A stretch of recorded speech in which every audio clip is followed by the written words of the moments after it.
നമസ്കാരം. ഇന്നത്തെ തൊടിയിലെ ചെടിയിലേക്ക് എല്ലാ പ്രേക്ഷകർക്കും സ്വാഗതം. ഇന്ന് ഞാൻ പരിചയപ്പെടുത്താൻ പോകുന്ന ചെടി ഏലമാണ്. സിൻസിബറേസിയ കുടുംബത്തിൽപ്പെടുന്ന ഇതിൻ്റെ ശാസ്ത്രീയ നാമം എലറ്റേറിയ കാറ്റമം എന്നാണ്. തെക്കേ ഇന്ത്യയാണ് ഏലത്തിൻ്റെ ജന്മദേശമായി കണ്ടുവരുന്നത്.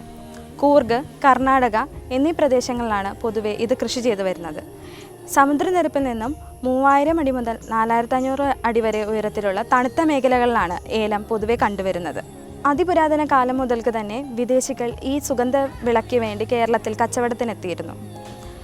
ആഹാര വസ്തുക്കളിൽ മണം ചേർക്കുവാനും രുചി പകരുവാനും ഔഷധങ്ങളായിട്ടും ഈ സുഗന്ധദ്രവ്യം ഉപയോഗിച്ചു വരുന്നു. ആദ്യകാലങ്ങളിൽ കാടുകളിൽ മാത്രം കണ്ടുവന്നിരുന്ന ഒരു സുഗന്ധദ്രവ്യമാണ് ഏലം. പിന്നീട് അത് കൃഷി ചെയ്യുകയായിരുന്നു.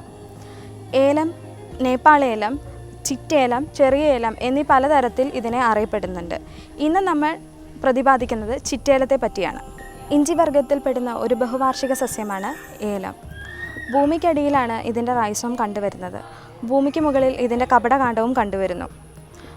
ഈ റൈസോമിൽ നിന്നാണ് ഇതിൻ്റെ ഇലകൾ ഉണ്ടാവുന്നത്. ഏകദേശം 1.5 സെൻറ്റിമീറ്റർ മുതൽ 3.5 സെൻറ്റിമീറ്റർ വരെയാണ് ഇത് വളരുന്നത്.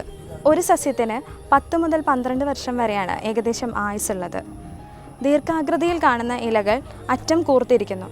അടിഭാഗം ഇളം പച്ച നിറത്തിലും മുകൾ ഭാഗം പച്ച നിറത്തിലുമാണ് കണ്ടുവരുന്നത്. ഏപ്രിൽ മുതൽ ജൂൺ മാസം വരെയാണ് ഇതിൻ്റെ പൂക്കാലം. 2 മുതൽ 7 വരെയുള്ള പൂക്കൾ ഒരു ശാഖയിലുണ്ടാകുന്നു. ഇതിൻ്റെ ഫലമെന്ന് പറയുന്നത് ത്രികോണാകൃതിയിലാണ് കണ്ടുവരുന്നത്. ത്രികോണാകൃതിയിൽ ഇതിൻ്റെ അകത്ത് കറുപ്പ് നിറത്തിലുള്ള ഗോളാകൃതിയിലുള്ള വിത്തുകളും ഉണ്ടാകുന്നു.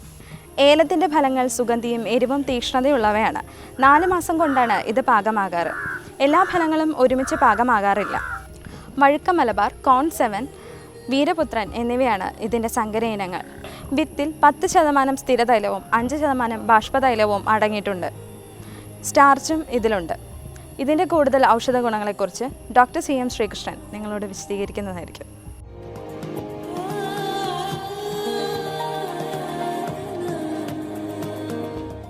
ഈ ഏലം അല്ലെങ്കിൽ ഏലത്തരി അതൊരു സുഗന്ധ ദ്രവ്യമൊക്കെയായിട്ടൊക്കെ പറയാം. ചതുർജാതകത്തിൽ ചേർത്തതാണ്. ഏലാതി വെളിച്ചെണ്ണ, ഏലാതി ചൂർണ്ണൊക്കെ ഈ ഏലത്തിൽ ചേർത്തിട്ടാണ് ഉണ്ടാവുക. ഇതിൻ്റെ ഒരു പ്രധാനപ്പെട്ട യൂസ് ഈ ഉന്മേഷം ഉണ്ടാക്കാനാണ്. ഒരു ചൊല്ലുണ്ട്, ഏലം ചേർത്തൊരു ചായ കുടിച്ചാൽ ക്ഷീണം പോയൊരു വഴിയറിയില്ല എന്ന് പറയും.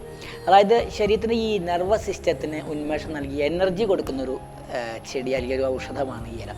പ്രത്യേകിച്ച് ഈ സ്ത്രീകൾക്ക് ഉന്മേഷം കൊടുക്കാൻ ഈ ഏലത്തിരി 2 എടുത്ത് വായിലുണ്ട്. അതാണ് ഈ മുറുക്കിനോടുകൂടി ഈ 3 കൂട്ട, അതായത് വെറ്റില മുറുക്കിനോട് ഈ ഏലത്തിരി ലേശം ചേർത്ത് കഴിച്ചാൽ ഒരു ഉന്മേഷം കിട്ടും. പ്രത്യേകിച്ച് സ്ത്രീകൾക്ക് ഉന്മേഷം കിട്ടാൻ വേണ്ടിയിട്ട് ഈ ഏലത്തിരി കൊടുക്കും.